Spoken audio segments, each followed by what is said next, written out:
Everyone, in this video, I'll show you how to remove express shipping on Shein and avoid extra shipping costs in 2026. If you accidentally selected express shipping during checkout, you can usually switch back to standard shipping before placing your order. First, open the Shein app on your phone and sign into your account. Next, add your items to the cart and proceed to the checkout page. When you reach the shipping method section, you will see the available delivery option.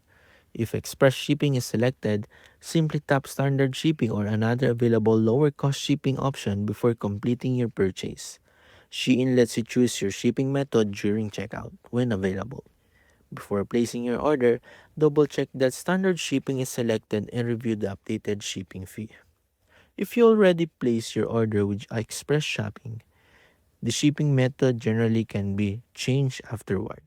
If your order is still eligible for cancellation, you may be able to cancel it and place a new order using standard shipping instead. And that's it. That's how you can remove express shipping on Shein and avoid extra shipping costs in 2026. If this video helped you, don't forget to like, subscribe, and I'll see you in the next one.